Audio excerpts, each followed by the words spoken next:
கர்த்தருடைய பரிசுத்த நாமம் மகிமைப்படுவதாக.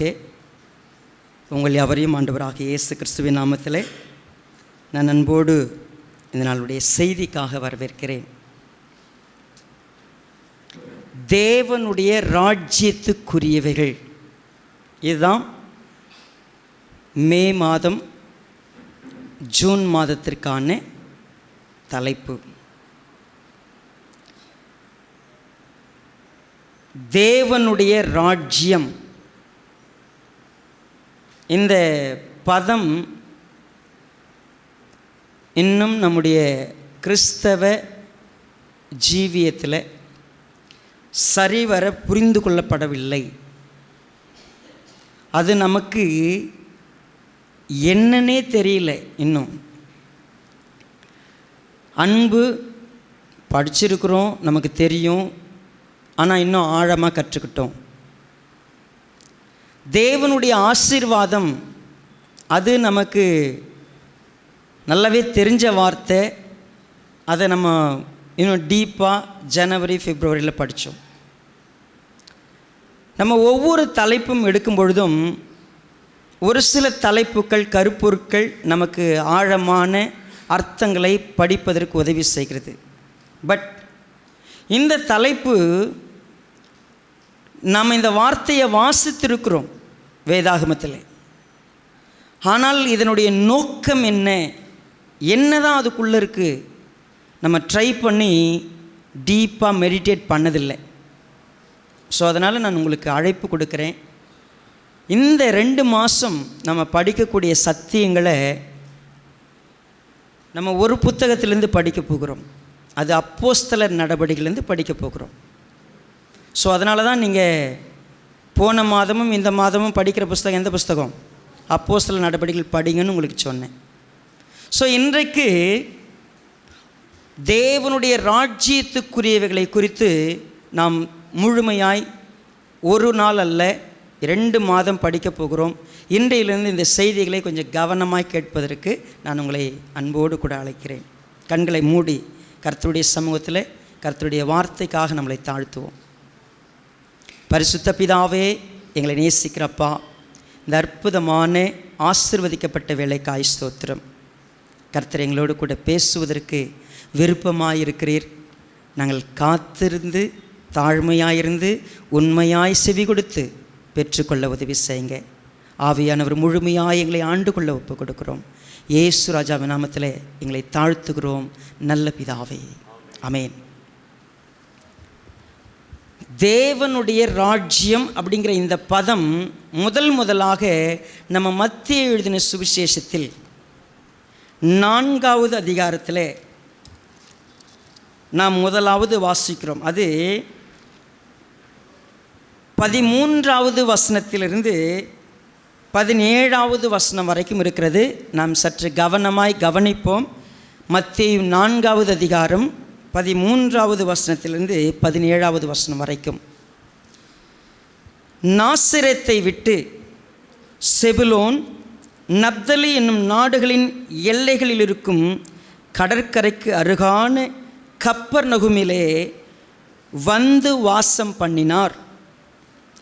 கடற்கரை அருகிலும் யோர்தானுக்கு அப்புறத்திலும் உள்ள செபுலோன் நாடும் நப்தலி நாடும் ஆகிய புறஜாதியாருடைய கலிலேயாவிலே இருளில் இருக்கும் ஜனங்கள் பெரிய வெளிச்சத்தை கண்டார்கள். மரண இருளின் திசைகளில் இருக்கிறவர்களுக்கு வெளிச்சம் உதித்தது என்று ஏசாயா தீர்க்கதரிசினால் உரைக்கப்பட்டது நிறைவேறும்படி இப்படி நடந்தது. அது முதல் இயேசு மனம் திரும்புங்கள், பரலோக ராஜ்யம் சமீபித்திருக்கிறது என்று பிரசங்கிக்க தொடங்கினார். சுவிசேஷ புஸ்தகத்தில் இயேசுவானவருடைய அறிமுகம் எப்படி இருக்கிறதுன்னு கேட்டிங்கன்னா, அவருடைய ஊழியத்தினுடைய அறிமுகம், அவர் வந்து நாசரேத்தை விட்டு, அவர் பிறந்தது பெத்லகேம், வளர்ந்தது நாசரேத். அவருடைய சொந்த கிராமம் அப்படின்னு சொன்னால் அது நாசரேத்துன்னு சொல்லலாம். இப்போ அவர் நாசரேத்தை விட்டு வெளியேறி ஒரு புதிய ஸ்தலத்தில், ஒரு புதிய ஊரில் வந்து வாசம் பண்ண வந்திருக்கிறார். அது எங்கே இருக்கிறது? கலிலேயாவுக்குள்ளே இருக்கக்கூடிய கப்பர்நகூம்னு ஒரு ஊருக்கு வந்தார். இப்போ நீங்கள் என்ன எடுத்துக்கிட்டிங்கன்னா,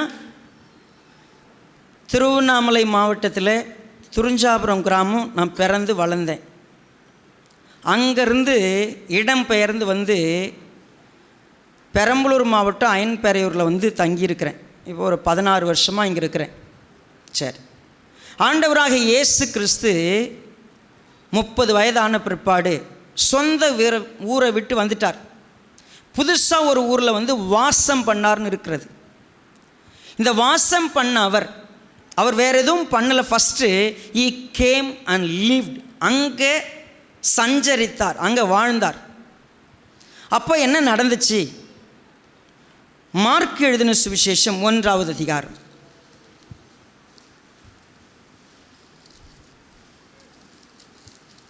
இங்கே நம்ம என்ன வாசிக்கிறோம்? 14வது வசனம். யோவான் காவலில் வைக்கப்பட்ட பின்பு இயேசு கலிலேயாவிலே வந்து தேவனுடைய ராஜ்யத்தின் சுவிசேஷத்தை பிரசங்கித்து, காலம் நிறைவேறிற்று, தேவனுடைய ராஜ்யம் சமீபமாயிற்று, மனம் திரும்பி சுவிசேஷத்தை விசுவாசியுங்கள் என்றார். இயேசுவானவர் நமக்கு அறிமுகம் செய்யப்படும் பொழுது அவருடைய ஒரு சில ஆக்டிவிட்டியை சொல்லுவாங்க எல்லாருமே. இயேசுவானவர் பூமியில் வந்து அற்புதங்கள் செய்தார், இயேசுவானவர் அதிசயம் செய்தார், இயேசுவானவர் சுகப்படுத்தினார், இயேசுவானவர் பிசாசுகளை விரட்டினார். எல்லாம் நம்ம வழக்கமாக கேட்குற விஷயம். ஆனால் வேதாகமும் எல்லா இடங்களிலும் அவரை அறிமுகப்படுத்தும் பொழுது அவர் வந்து வாழ்ந்து அவர் பேசின காரியங்கள் அத்தனையும் தேவனுடைய ராஜ்யத்துக்குரியவைகளை பேசினார். என்ன பேசினார்? மத்தேயு 4வது அதிகாரம் 23வது வசனத்தை பாருங்கள்.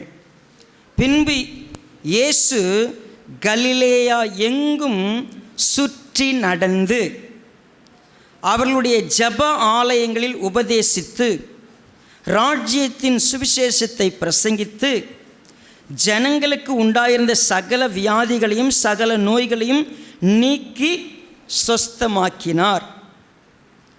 அவருடைய கீர்த்தி சீரியா எங்கும் பிரசித்தமாயிற்று.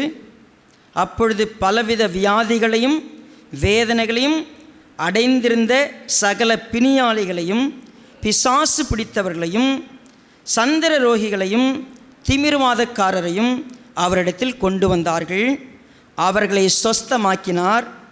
கலிலேயாவிலும் தெக்கப்போலியிலும் எருசலேமிலும் யூதேயாவிலும் யோர்தானுக்கு அப்புறத்திலும் இருந்து திரளான ஜனங்கள் வந்து அவருக்கு பின் சென்றார்கள். மத்தேயு, மார்க்கு, லூக்கா, யோவான் அவர்கள் ஒரு விஷயத்தை ரொம்ப தெளிவாக பதிவிட்டார்கள். என்ன பதிவிட்டாங்க? இயேசுவானவர் கலிலேயாவிலே வந்து வாசம் பண்ணினார். குறிப்பிட்ட ஊர் கப்பர்நகூம். அங்கே வாசம் பண்ணும் பொழுது அவர் அங்கே இருக்கிற எல்லா ஊர்களுக்கும் எல்லா இடங்களுக்கும் நடந்து சென்றார், சுற்றி நடந்தார், போன இடங்களிலே பிரசங்கித்தார், உபதேசித்தார், அவர் ராஜ்யத்தின் சுவிசேஷத்தை அறிவித்தார். இதையெல்லாம் சொல்லும் பொழுது ஒரு ரகசியம் அதுக்குள்ளே இருக்குது. என்னதாங்க அவர் பேசினார்? அவர் பேசினார்ல ராஜ்யத்தின் சுவிசேஷம் என்ன? அதுக்கு ஒரு வேத வசனம் குறிப்பிடப்பட்டது இல்லையா? 4வது அதிகாரத்தில் 15வது வசனத்தை பாருங்கள். இருளில் இருக்கும் ஜனங்கள் மரண இருளின் திசைகளில் இருக்கிறவர்களுக்கு ரைட். கலிலேயாவிலே கப்பர்நகூமிலே வந்து வாசம் பண்ணினார். அங்கே இருந்தவங்க எல்லாரும் இருட்டில் இருந்தாங்க, அவர் வெளிச்சமாக வந்தார். அங்கே இருளில் இருக்கிற ஜனங்கள் பெரிய வெளிச்சத்தை பார்த்தாங்க. இப்போ நான் இதுக்கான அதனுடைய விளக்கம் எங்கே இருக்குது? அப்போஸ்தல நடபடிகள் 1வது அதிகாரம்.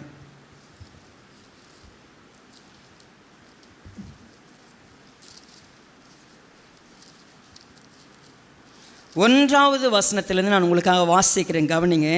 தேயோப்பிலுவே, இயேசுவானவர் தாம் தெரிந்து கொண்ட அப்போஸ்தலருக்கும் பரிசுத்த ஆவியினாலே கட்டளையிட்ட பின்பு அவர் எடுத்து கொள்ளப்பட்ட நாள் வரைக்கும் செய்யவும் உபதேசிக்கும் தொடங்கின எல்லாவற்றை குறித்து முதலாம் பிரபந்தத்தை உண்டு பண்ணினேன். சரி, இது கொஞ்சம் உங்களுக்கு புரிகிற மாதிரி நான் வாசிக்கிறேன். இயேசுவானவர் தாம் தெரிந்து கொண்ட அப்போஸ்தலருக்கு பரிசுத்த ஆவியினாலே கட்டளையிட்ட பின்பு அவர் பூமியிலிருந்து எடுத்து கொள்ளப்படும் நாள் வரைக்கும் செய்யவும் உபதேசிக்கும் தொடங்கின எல்லாவற்றை பற்றி முதலாவது ஒரு லெட்டர், அதாவது ஒரு கடிதம் அல்லது ஒரு புத்தகம் ரெடி பண்ணி நான் கொடுத்துருக்கிறேன். அது லூக்கா எழுதின சுவிசேஷம். இங்கே என்ன சொல்லப்படுது? இயேசுவானவர் வந்தார் இல்லையா, அவர் என்ன செஞ்சாரோ, அவர் என்ன பேசினாரோ, அவர் எடுத்து கொள்ளப்படுற நாள் வரைக்கும் செஞ்சதெல்லாம் என்ன தெரியுமா? தொடக்கம் மட்டும்தான். அது என்ன கிடையாது, தேவனுடைய ராஜ்யத்தினுடைய துவக்கம். அது தேவனுடைய ராஜ்யம் சமீபமாக இருக்கிறது, நீங்கள் என்ன பண்ணுங்க, மனம் திரும்பி விசுவாசியுங்கள்னு சொன்னார். அப்போ இயேசுவானவர் பூமிக்கு வந்து வாழ்ந்தார், ஃபஸ்ட்டு தங்கி இருந்தார். தான் இருக்கிற இடத்துல இருளில் இருக்கிற ஜனங்கள் பெரிய வெளிச்சத்தை கண்டார்கள். மரண இருளில் உட்கார்ந்து இருக்கிறவர்களுக்கு ஏதோ வெளிச்சம் உதித்தது என்று நிறைவேறும்படியாக இப்படி நடந்துச்சு. ஏசாயா தீர்க்கதரிசி அதான் சொன்னார்.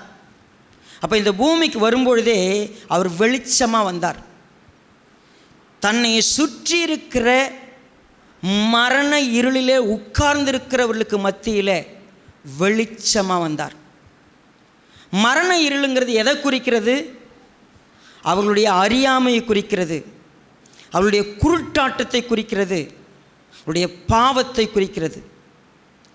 மக்கள் பாவத்திலே அடிமையாயிருந்தார்கள். தாங்கள் என்ன செய்கிறோம்னு தெரியாமல் செஞ்சிட்டு இருந்தாங்க. அவர்கள் எதையெல்லாம் தெரிந்து கொள்ள ஒன்றுமே தெரியாமல் இருந்தாங்க. தேவன் ஒருத்தர் இருக்கிறார், அவருடைய ராஜ்யத்தை விட்டு நாம் வெளியே வந்துட்டோம். அந்த ராஜ்யத்துக்கு திரும்பி வரணும்னா நீங்கள் மனம் திரும்பணும், விசுவாசிக்கணும். அந்த மனம் திரும்புதலும் விசுவாசமும் கிடைக்கிறதுக்கு இயேசுவானவர் அவர் தூங்கினதுலேருந்து, சாப்பிட்டதுலேருந்து, நடந்ததுலேருந்து, ட்ரெஸ்ஸு போட்டதுலேருந்து எல்லா விஷயத்திலையும் ஒரு விஷயத்தை வெளிப்படுத்தினார். தேவனுடைய ராஜ்யம்னா இப்படி தான் இருக்கும். அவர் தொடங்கினார், தேவனுடைய ராஜ்யம் சமீபமாக இருக்கிறது, நீங்கள் எல்லாம் மனம் திரும்புங்க, விசுவாசிங்க, நீங்கள் தேவனுடைய ராஜ்யத்துக்குள்ளே வர முடியும்னு சொன்னார். அப்போ இயேசுவனுடைய லைஃப்பில் வெளிச்சமாக வந்தார், அதை தான் பேசினார். 3 வருஷ காலம் தன்னுடைய சீஷர்களுக்கு தேவனுடைய ராஜ்யத்தை குறித்து தான் பிரசங்கமே பண்ணார். இயேசுவானவர் ஒரு மலையில் ஏறி உட்கார்றார். திரளான ஜனங்கள் அவரிடத்துல வரும்பொழுது சீஷர்கள் அவரிடத்துல வந்து உட்கார்ந்தாங்க. அவர் அவர்களுக்கு உபதேசிக்க துவங்கினார்னு மத்திய 5 வாசிப்போம்ல. அப்போது ஆவியில் எளிமையுள்ளவர்கள் பாக்கியவான்கள், பரலோக ராஜ்யம் அங்கே தொடங்கினார் டீச் பண்ணுறதுக்கு. பரலோக ராஜ்யம் யாருக்குரியது, பரலோக ராஜ்யம்னா எப்படிப்பட்டது, நீங்கள் என்ன விசுவாசத்துக்குள்ளே வரணும், நீங்கள் யாராக இருக்கிறீங்க, நீங்கள் எந்த இருட்டில் இருக்கிறீங்க, எந்த பாவத்தில் இருக்கிறீங்க, நீங்கள் எப்படி மனம் திரும்பணும், வெளிச்சத்துக்கு எப்படி வரணும், ராஜ்யத்துக்குள்ளே எப்படி பிரவேசிக்கணும் டீச் பண்ணார். சரி, அவங்களுக்கு டீச் பண்ணார். சீஷர்கள் இருந்தாங்க இல்லைங்களா, அவங்களுக்கு என்ன டீச் பண்ணார்? ஏசாயா தீர்க்கதரிசன சொல்லப்பட்ட ஒரு வார்த்தை இயேசுவானவர் வந்து வீடு எடுத்து தங்கினதிலே நிறைவேற்றான். அவர் கப்பர்நகூமில் ஒரு வீடு எடுத்து தங்கினார். நம்ம ஒரு இடத்துல வீடு தங்கி இருக்கிறோம் இல்லை, எந்த வசனம் நம்ம ஒரு பெரிய வசனத்தை மேலே எழுதிடுவோம், இயேசுவை வீட்டின் தலைவர்னு கொட்டை எழுத்தில் அப்படியே வாசக்காலில் அடித்து வச்சிருவோம். ஆனால் உள்ளே பார்த்தா அந்த அம்மா தலைவியாக இருக்கும், அந்த ஐயா தருதலையாக இருப்பார். உண்மையாகவே யோசித்து பாருங்களேன், நம்ம லைஃப் எல்லாமே இயேசு கிறிஸ்துவை பின்பற்ற வந்தோம் அப்படின்னா இயேசு கிறிஸ்துவை கொஞ்சம் கவனித்து பார்க்கணும். உற்று கவனித்து பார்த்தா இயேசுவானவர் வந்து வாசம் பண்ணும்போது அந்த அந்த ஊரில் இருக்கிறவங்களுக்கு வெளிச்சம் கிடச்சிச்சான். நம்ம இருக்கும்போது பார்த்திங்கன்னா நம்ம எல்லாம் பக்கத்து வீடு எதிர் வீடு எல்லா வீடும் நமக்கு விரோதியாக தான் இருப்பாங்க. அதுக்கு காரணம் என்னென்னு யோசித்து பாருங்கள். நம்ம சொந்த பந்தம் ஒரு ஆள் கூட ரட்சிக்கப்பட மாட்டான், ஒரு ஆள் கூட வெளிச்சத்தை பார்க்க மாட்டாங்க. என்ன காரணம்? இயேசுவானவர் என்ன சொன்னார், என்ன செஞ்சாரோ அதை கவனிக்க தவறணும். ஆண்டவராக இயேசு கிறிஸ்து என்ன செஞ்சார் தெரியுங்களா? சீஷர்களுக்கு, நீங்கள் அந்த வெளிச்சத்துக்கு வாங்க, நீங்கள் தான் உலகத்தினுடைய வெளிச்சம், நீங்கள் இனிமேல் மறைஞ்சிருக்க முடியாது, நீங்கள் மலை மேலே ஏற்றப்பட்ட ஒரு விளக்க போல் நீங்கள் இருக்கணும், நீங்கள் அப்படி ஒரு பட்டணம் மறைஞ்சிருக்க முடியாது, நீங்கள் இனிமேல் உலகத்துக்கு வெளிச்சம், நான் வந்து வெளிச்சத்தை உங்ககிட்ட கொடுத்துட்டேன். உடனே அவர் என்ன பண்ணாங்க, வாங்க ஐயா, தயவுசெய்து எங்கள் சொந்தக்காரங்க வீடு இருக்குது, நீங்கள் வரீங்களா அப்படின்னு பேதுரு கூப்பிட்டார். எங்கப்பா? எங்கள் மாமியார் ரொம்ப ஜுரமாக படுத்துட்டு இருக்குது ஆண்டவரே. சரி வா போகலாம். அங்கே போனார், சுகப்படுத்தினார், நிறைய பேர் வந்து சுகமானாங்க. அங்கே சுவிசேஷத்தை பிரசங்கம் பண்ணார். பேதுரு ஒரு முடிவு பண்ணிட்டார், ஆண்டவரை இனிமேல் இங்கேயே பூட்டி வச்சிடலாம், இங்கேயே உட்கார வச்சுட்டு நம்ம ஒரு கடையை ஸ்டார்ட் பண்ணிவிடணும். அங்கே உட்கார வச்சார். போன வாரம் நம்ம எல்லாம் மனப்பாடமாக படித்தோம். ஏசு என்ன சொன்னார்? லூக்கா 4வது அதிகாரம் 43வது வசனம். 43 படிக்கிறதுக்கு முன்னாடி கொஞ்சம் மேலே படிச்சுட்டு, ஏன்னா அந்த கான்டெக்ஸ்ட்டை கொஞ்சம் புரிஞ்சுக்குவோம். லூக்கா 4வது அதிகாரம் 42வது வசனம். உதயமான போது அவர் புறப்பட்டு வனாந்தரமான ஒரு இடத்திற்கு போனார். திரளான ஜனங்கள் அவரை தேடி அவரிடத்தில் வந்து தங்களை விட்டு போகாதபடிக்கு அவரை நிறுத்தி கொண்டார்கள். அவரோ அவர்களை நோக்கி, நான் மற்ற ஊர்களிலும் தேவனுடைய ராஜ்யத்தை குறித்து, ஏன்னா பாஸ்டர் நீங்கள் சொன்ன கதை இங்கே காணுமே பாஸ்டர், மார்க் 1வது அதிகாரத்துக்கு வாங்க.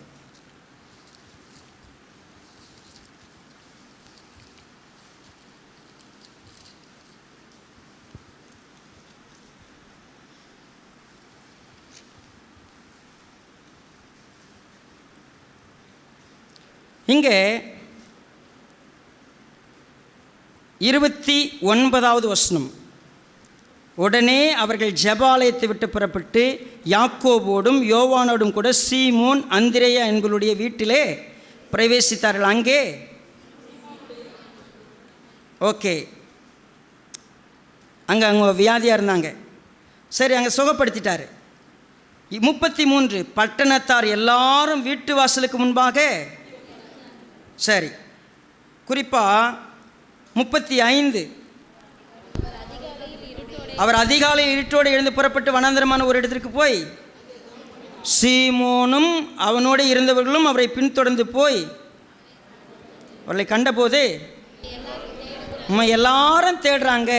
சரி, 38 அவர்களை அவர் நோக்கி, அடுத்த ஊர்களிலும் நான் அவ்விடங்களுக்கு போவோம் வாருங்கள், இதற்காகவே புறப்பட்டு வந்தேன் என்று சொல்லி, ஆண்டவராக இயேசு கிறிஸ்து எல்லா மனிதனுக்கும் இந்த ரட்சிப்பு கிடைக்கணும், இந்த ராஜ்யத்துக்குள்ளே வரணும். பேதுரு, நீ மட்டும் ரட்சிக்கப்பட்டால் பத்தாது, உங்கள் குடும்பம் ரட்சிக்கப்படணும், ஐ வில் கம். ஆண்டவராக இயேசு கிறிஸ்து பெரிய கூட்டத்துக்கிட்டையும் பேசுவார், தனியாக ஒரு மனுஷங்கிட்டையும் போய் என்ன பண்ணுவார், பேசுவார். ஒரு சமாரிய ஸ்திரீ, ஒரே ஒரு பெண், அவங்ககிட்டே போய் பேசுவார். அவர் சொல்ல வந்தது ஒன்றே ஒன்று தான். அவர் வாழ்க்கை முழுக்க என்ன செஞ்சாரோ, என்ன பேசினாரோ அத்தனைக்கும் அர்த்தம் இருந்துச்சு. அவர் ஒரு இடத்துல இருந்தாலும் அர்த்தம் இருக்கும், புறப்பட்டாலும் அர்த்தம் இருக்கும். நாம் யாரும் அந்த லெவலில் புரிதலோட வாழ்க்கைனா என்ன, எதற்காக இந்த பூமியில் இருக்கிறோம், எதுக்கு வீடு கட்டணும், எதுக்கு இந்த ஊரில் இருந்தோம், எதுக்கு நம்ம இந்த பூமியில் நம்ம யாராக வாழ்கிறோம் நமக்கு தெரியவே தெரியாது. ஆனால் ஆண்டவராக இயேசு கிறிஸ்து சீஷர்களுக்கு இதைத்தான் சொல்லி கொடுத்தார். 3 வருஷ காலம் அவங்கள பயிற்றுவித்தார். எதுக்காக நான் வந்தேன், நான் என்ன செய்யணும், நான் என்ன பண்ணுறேன், நீங்கள் ஒவ்வொன்றையும் கவனமாக பாருங்கள். சரி, இது இயேசுவானவர் எடுத்துக்கொள்ளப்படுற வரைக்கும் இந்த ட்ரைனிங் இருந்துச்சு. இப்போ நம்ம படிக்க போகிறது மத்தேயு, மார்க்கு, லூக்கா, யோவானில் படிக்கலை. நாம் எங்கே படிக்க போகிறோம்? இயேசுவானவர் தொடங்கினார் அன்னைக்கு. ஆனால் அது யாருடைய வாழ்க்கையில் நிறைவேறணும்னு சொன்னால் நம்முடைய வாழ்க்கையில் நிறைவேறணும். அப்போஸ்தலருடைய வாழ்க்கையில் நிறைவேறிச்சு. அதை நம்மிடத்துலையும் எதிர்பார்க்கிறார். அதைத்தான் நம்ம இன்றைக்கி வாசிக்க போகிறோம். அப்போஸ்தலர் 1ஆவது அதிகாரம்.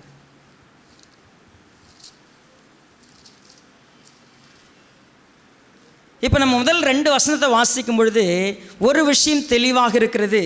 இயேசுவானவர் செய்யவும் உபதேசிக்கும் தொடங்கின எல்லாவற்றை குறித்து லூக்கா சுவிசேஷத்தை எழுதினேன்.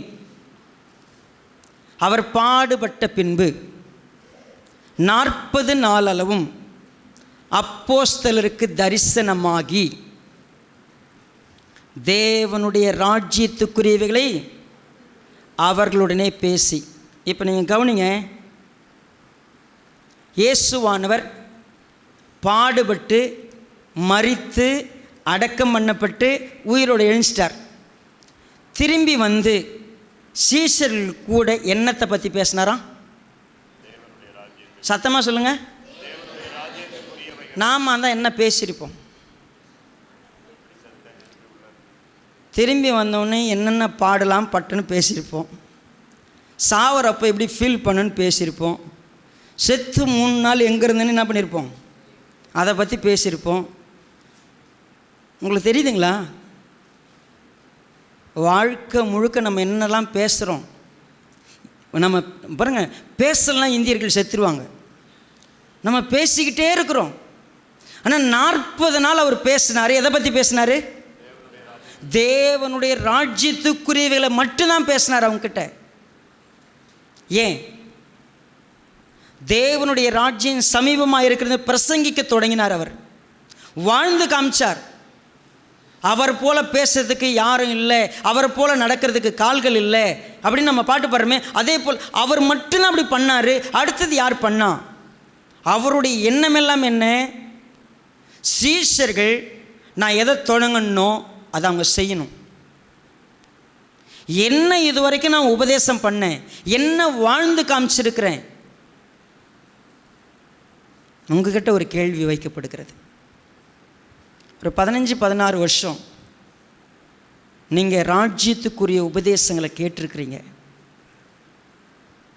ராஜ்யத்துக்குரிய சத்தியங்கள் போதிக்கப்பட்டிருக்கிறது. ஒவ்வொரு வாரமும் சொல்லப்படுகிறது, ஒவ்வொரு நாளும் சொல்லப்படுகிறது. ஆனால் எந்த வேத வசனம் என் வாழ்க்கையில் நிறைவேறிற்று? ஒருவேளை நீங்கள் இப்படி புதுசாக ஒன்று எழுதுங்க. பெரம்பலூர் மாவட்டம், உங்கள் இல்லை கடலூர் மாவட்டம், இல்லை திருச்சி மாவட்டம், ஏதோ ஒரு மாவட்டத்தில் நீங்கள் இருப்பீங்கள்ல, அந்த மாவட்டம் அந்த ஊரில் நீங்கள் ஒரு செயல் செய்யும் பொழுது ஏசாயா தீர்க்கதரிசினால் உரைக்கப்பட்டது நிறைவேறும்படி இப்படி நடந்தது. அப்போஸ்தலனாகிய பவுலுடைய வாழ்க்கையில் நடந்ததைப் போலவே நடந்தது. என்ன விஷயத்தை நம்மளை குறித்து சொல்ல முடியும்? நம்ம பேசுகிறதுலெல்லாம் தேவனுடைய ராஜ்யத்துக்குரியவைகளை குறித்து, இயேசுவானவரை பற்றி, இல்லை சத்தியத்தை பற்றி நம்ம என்ன பேசிக்கிட்டு இருக்கிறோம்? ஆனால் ஆண்டவராகிய இயேசு கிறிஸ்து அதான் பேசினாராம். அவர்களுடனே பேசி அநேக தெளிவான திருஷ்டாந்தங்களினாலே அவர்களுக்கு தம்மை உயிரோடு இருக்கிறவராக காண்பித்தார். கொஞ்சம் அவங்களுக்கு பிரச்சனை இருந்துச்சு. ஆண்டவராகிய இயேசு கிறிஸ்து உயிரோடு இருக்கிறதுலே அவங்களுக்கு கொஞ்சம் டவுட் இருந்துச்சு. He made them very clear. எல்லா எக்ஸ்பிளனேஷனும் உயிரோடு இருக்கிறதுக்கான சான்றுகள் அத்தனையும் அவங்கள்ட்ட காமிச்சு ஒரு முக்கியமான விஷயத்தை அவங்க கையில் ஒப்பு கொடுத்தார். என்னது அது? முதலாவது 4வது வசனத்தை பாருங்கள். அவர் அவர்களுடனே கூடி வந்திருக்கும் போது அவர்களை நோக்கி, யோவான் ஜலத்தினாலே ஞானஸ்நானம் கொடுத்தான், நீங்கள் சில நாளுக்குள்ளே பரிசுத்த ஆவியினாலே ஞானஸ்நானம் பெறுவீர்கள். ஆகையால் நீங்கள் எருசலேமை விட்டு போகாமல் என்னிடத்தில் கேள்விப்பட்ட பிதாவின் வாக்குத்தத்தம் நிறைவேற காத்திருங்கள் என்று கட்டளையிட்டார். ஆண்டவராக இயேசு கிறிஸ்து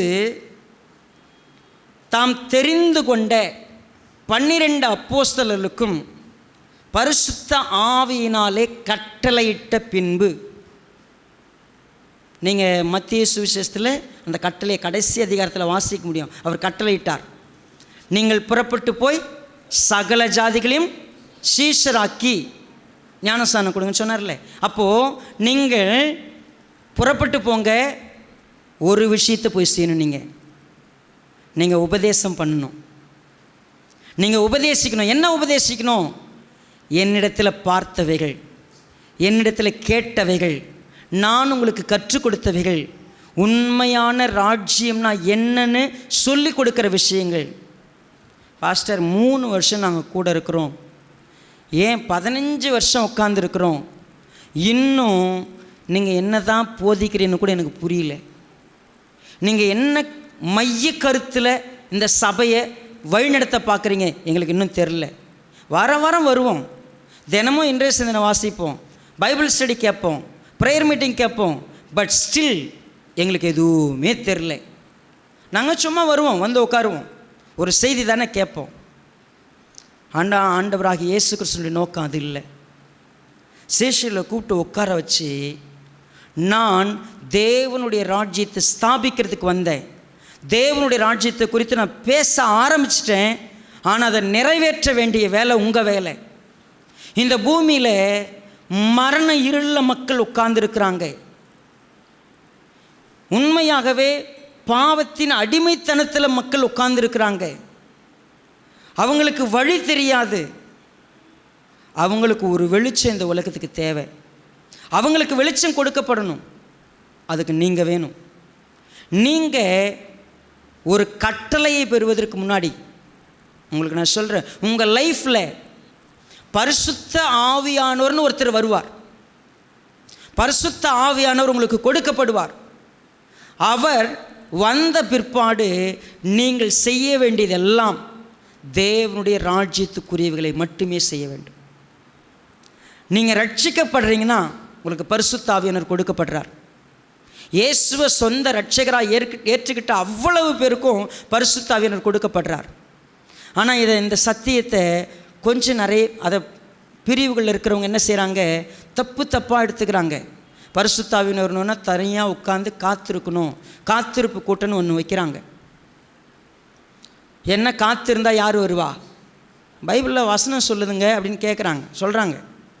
பாருங்கள் பாஸ்டர், நீங்கள் போய் என்ன பண்ணுங்க, பிதாவின் வாக்குத்தத்தம் நிறைவேற காத்திருங்கள் என்று கட்டளையிட்டார்னு வசனத்தை காட்டிட்டு, எங்கள் சர்ச்சில் பார்த்தீங்கன்னா பரிசுத்த ஆவியானவர் வருவதற்காக நாங்கள் காத்திருப்பு உபவாச ஜபத்தில் உட்கார்ந்துருக்கிறோம். ஏன்னா அப்போஸ்தலர் 1வது அதிகாரம் 5வது வசனம் சொல்லுது.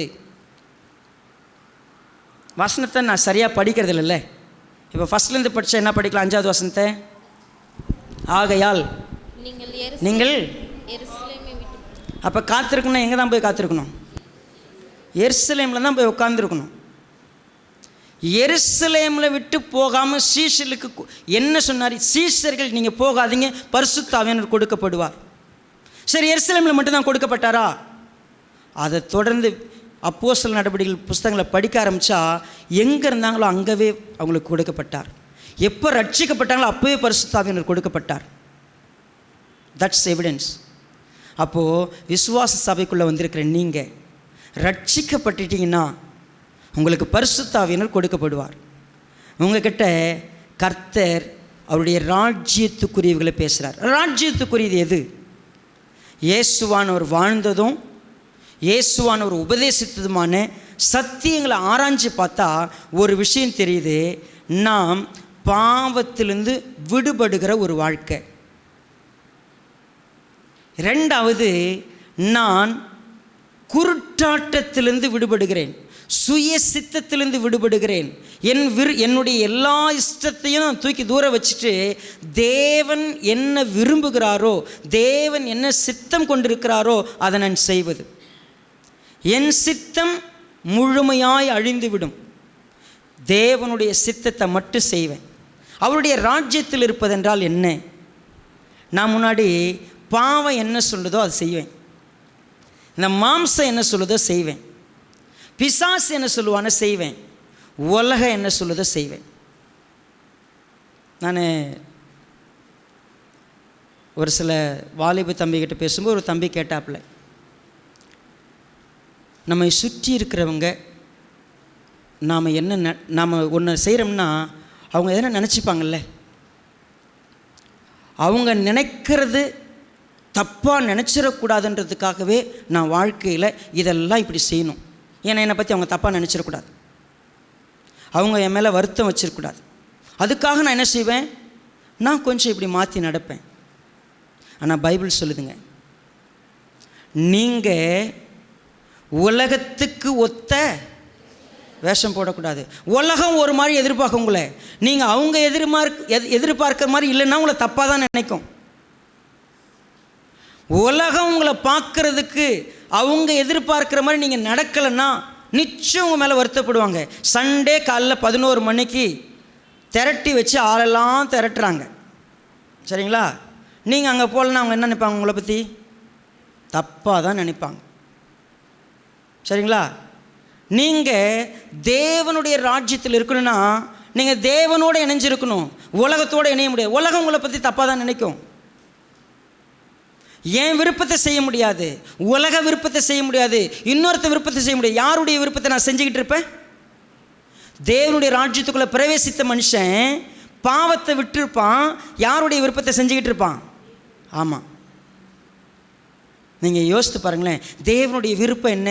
அந்த தெளிவை அடையிறதுக்கு தான் வெளிச்சம். சரி, நான் ரட்சிக்கப்பட்டேன்ல, நான் உண்மையை தேவனுடைய ராஜ்யத்துக்கு வந்துட்டேன்னா, தேவன் என்னுடைய ராஜாவா? அவர் சொல்கிறத மட்டும்தான் நான் செய்கிறேன்னா? நீங்கள் ரட்சிக்கப்பட்டு எவ்வளோ நாள் ஆச்சு? நீங்கள் எதை செஞ்சாலும் உங்கள் ராஜா சொல்கிறது தான் நடக்குதா? அவர் தான் உங்கள் ராஜாவா? அவர் நினைக்கிறது தான் நீங்கள் செய்வீங்களா? ஏன்னா இயேசுவானவர் பூமிக்கு வரும்போது ஒரு விஷயம் சொல்லிட்டு வந்தார், என்னுடைய சித்தம் எதுவுமே கிடையாது, எல்லாம் உங்களுது. இதோ உம்முடைய சித்தம் செய்ய நான் வருகிறேன். எனக்கு ஒரு சரீரத்தை கொடுத்துட்டீங்க, இந்த சரீரத்தில் நீங்கள் சொல்கிறது தான் நான் செய்வேன், என் சொந்த விருப்பத்தை எதுவும் செய்ய மாட்டேன். நம்ம மாறிட்டோமா? தேவனுடைய ராஜ்யத்துக்குள்ளே வந்துட்டோமா? சீசர்களுக்கு 3 வருஷம் சொல்லி கொடுத்தாரு, புரியல.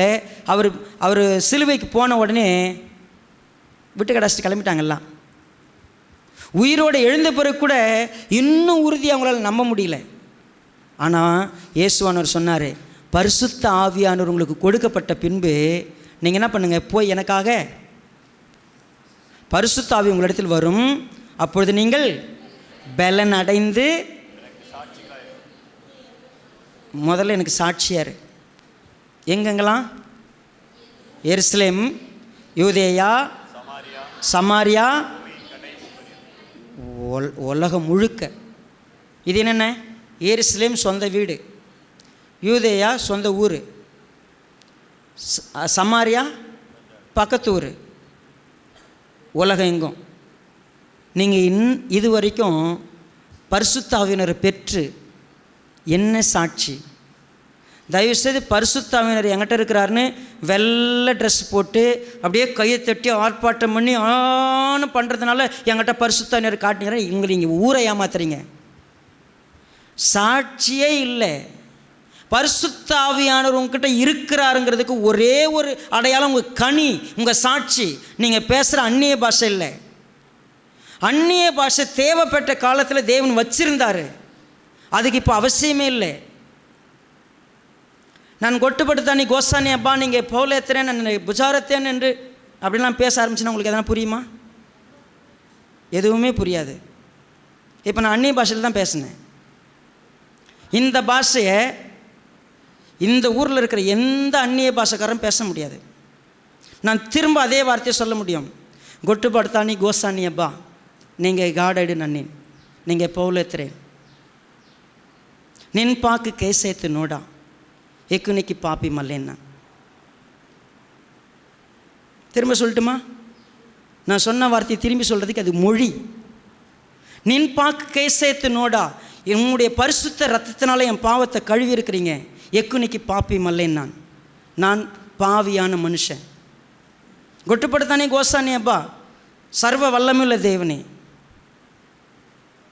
உங்களுக்கு தெரியுமா, இந்த பாஷை இங்கே தேவையாயிப்போ? தேவையில்லை. ஏன்னா இங்கே மால்டோ மொழி பேசக்கூடிய ஒரு ஆளுங்க இல்லை. இது தேவைப்படாதுங்க. எதுக்கு இங்கே பேசிக்கிட்டு இருக்கணும்? நான் உண்மையாகவே பரிசுத்தாவின் என் கூட இருக்கிறாருன்னா நான் உலகத்துக்கு ஒளியாக மாறியிருப்பேன். நான் தேவனுடைய ராஜ்யத்துக்குள்ளே உள்ளே வந்திருப்பேன். என் மாம்சம் சொல்கிறதுக்கு நான் கீழ்ப்படிய மாட்டேன். என் மனசு சொல்கிறதுக்கு கீழ்ப்படிய மாட்டேன். உலகம் சொல்கிறதுக்கு கீழ்ப்படிய மாட்டேன். வெளிச்சத்துக்கு வந்திருப்பேன். இருட்டான வாழ்க்கை எனக்கு இருக்காது. அவர் உபதேசிக்கவும் செய்யவும் தொடங்கின காரியங்களை ஃபஸ்ட்டு பார்த்துட்டோம். செகண்ட், இப்போ யார் செய்கிறது? நான் தான் செஞ்சுருக்கணும். நான் செய்யாத கிறிஸ்தவ மதத்தில் இயேசுவை கும்பிடுறாள். நான் கரெக்டாக காணிக்கை கொடுத்துருவேன், சண்டே அட்டண்டன்ஸ் போட்டுருவேன், பைபிள் காலில் ஒரு வசனத்தை அவசரமாக வாசிச்சுட்டு ஆத்திரம் தோத்திரம் ஆமியன் ஆண்டவர்னு வேலைக்கு ஓடிடுவேன். அப்புறம் ரிட்டன் வரும்போது எனக்கு டயர்ட் ஆகிடுச்சுன்னா, எனக்கு ஒரு இந்த ஜெபம் யாருக்கு சொல்லி கொடுத்தாங்கன்னு தெரில, நைட்டு ப்ரேயர் பண்ணதுக்கு டைம் இல்லையா, வாங்க 2 பேரும் சேர்ந்து என் ஆத்மாவே கர்த்தரை ஸ்தோத்திரி சொல்லிவிடுவோம். என்னங்க கிறிஸ்தவ வாழ்க்கை இப்படி தானே பார்த்துக்கிட்டு இருக்கிறோம். இயேசுவானவர் உபதேசித்தார், செஞ்சார், சொல்லி கொடுத்தார். சீசரில் என்ன எதிர்பார்த்தார் தெரியுமா? நீங்கள் தான் நிறைவேற்றணும். தேவனுடைய ராஜ்யத்துக்குரியவைகளை திரும்ப நான் உங்களுக்கு சொல்கிறேன், நீங்கள் எனக்கு சாட்சிகளாக இருங்க. கர்த்தராகிய இயேசு கிறிஸ்து அவருடைய உபதேசம், அவர் என்ன சொல்ல வந்தாரோ, என்ன செய்ய வந்தாரோ, அந்த நோக்கம்தான் கிறிஸ்தவம். நம்ம அதை மறந்துட்டோம். அதை சொல்கிறதில்ல. கூட்டி வச்சு கும்மி அடிச்சுட்டு சும்மா நம்ம அப்படியே மதம் நம்ம அப்படியே ஒரு பெரிய உற்சாகம். நமக்கு ஒரு 10 பாட்டு பாடிட்டோம்னா, அந்நிய பாஷையில் பேசிட்டோம்னா, இதெல்லாம் செஞ்சிட்டோம்னா நம்ம அப்படியே பரிசுத்தமாக இருக்கிறோம். நமக்கு ஒரு நினைப்பு. ஏமாற்றிக்காதீங்க. நீங்கள் உண்மையாக இருக்கிறீங்களா? நீங்கள் ஒளியாக இருக்கிறீங்களா? நீங்கள் பரிசுத்தத்தை நாடுறீங்களா? தீமையை வெறுக்கிறீங்களா? கர்த்தருக்கு பயப்படுறீங்களா? எல்லா இடத்துலையும் நீங்கள் ஒளியாக இருந்து சாட்சியாக இருப்பீங்களா? நான் ஒரே ஒரு சின்ன விஷயம் சொல்கிறேன். இங்கேருந்து சபைக்கு சனிக்கிழமைகளில் காய் வாங்கிறதுக்கு போவோம். காய் வாங்கிறதுக்கு போனால் தொழுதூரில் ஒரு பெரிய ஹோல்சேல் கடை இருக்குது. அந்த கடை பார்த்திங்கன்னா எல்லா கடைக்காரங்களும் அங்கே தான் வந்து காய்கறி அளவு எல்லாம் பண்ணுவாங்க. அப்போது நம்ம சபையிலேருந்து ஒரு சிலர் போய் ரெகுலராக காய் வாங்குறது உண்டு. காய் வாங்கினா என்ன செய்வாங்க? 10 காய் நம்ம எடுக்கிறோம். அந்த காய் எடுக்கும் பொழுது 1 கிலோ எடை வச்சா 1 100 வைக்கிறது. கவனிங்க. இல்லை எவ்வளோ வச்ச காட்டு. அங்கே ஒரு அம்மா உட்காந்துருக்கோம்.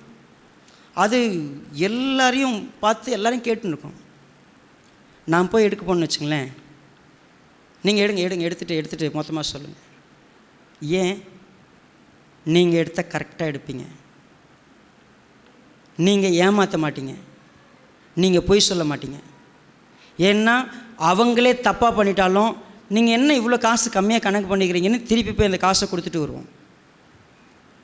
நம்முடைய லைஃப்பில் நமக்கு வாய்ப்பு கிடச்சின்னா, நீ எல்லாத்தையும் ஏற்றி வச்சு விற்கிறல்ல, ஒரு காய் உங்கள்கிட்ட மறைச்சே நான் தூக்கிட்டு வந்துடுறேன் அப்படின்னு நம்ம மனசில் வச்சுருந்தோம்னா என்ன நடக்கும்?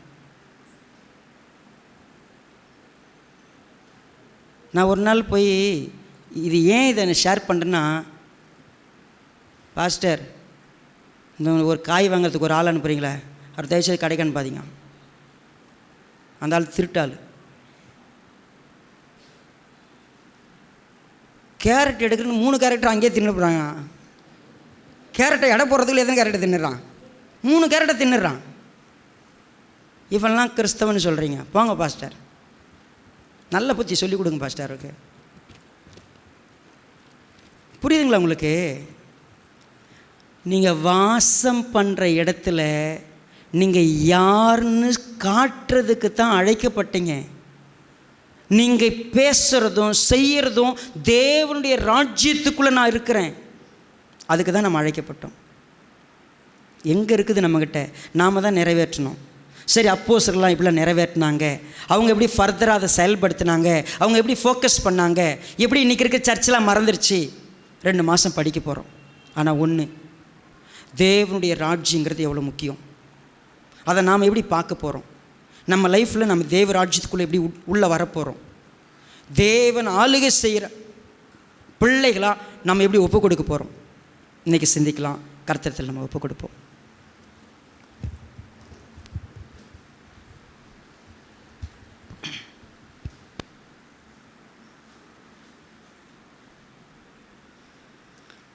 மகா இரக்கமுள்ள எங்கள் நல்ல பிதாவே, நீர் ஆசீர்வதித்திருக்கிற இந்த அற்புதமான நேரத்துக்காய் ஸ்தோத்திரம். எங்கள் ஆண்டவராகிய இயேசு கிறிஸ்து யார், அவர் என்ன செய்தார், அவருடைய உண்மையான நோக்கம் எது, நாங்கள் மேலோட்டமாக அற்புதம் அடையாளம் இதை மட்டும் பார்த்துட்டு மைய கருத்தை நாங்கள் மிஸ் பண்ணிட்டோம். அவர் அப்போஸ்தலர்களுக்கு எதுக்கு கட்டளை கொடுத்தாரு, எதை மையப்படுத்தினார், அவங்களுக்கு எதுக்கு அவங்கள எம்பவர் பண்ணாருங்கிறத நாங்கள் இன்றைக்கும் கவனமாக பார்க்குறோம். ஆனால் எங்கள் லைஃப்பில் பரிசுத்தாவியனர் வந்த பிற்பாடும் நாங்கள் பலனடையாமல், சாட்சிகளாக இல்லாமல், எங்கள் சாட்சி கெட்டு போயிருக்கிறது. எங்கள் வீட்டில் கெட்டு போயிடுச்சு, எங்கள் சுற்றத்தாருக்கு மத்தியில் கெட்டு போயிருக்குது, எங்கள் தேசத்தில் கெட்டு போயிருக்கு. நாங்கள் சீர்படுத்த, அது சரி செய்யப்பட்டு உங்களுக்கு மகிமையாக மாற உதவி செய்யுங்க. உடைய வார்த்தைகளை எங்களை நடத்திட்டோம். தேவ ஆவியானவர் பேசுகிறதற்கு செவி கொடுக்க, அவரை துக்கப்படுத்தாமல் கீழ்ப்படிய உதவி செய்யுங்க. இயேசு ராஜாவின் நாமத்தில் எங்களை தாழ்த்துகிறோம் நல்ல பிதாவே. ஆமென்.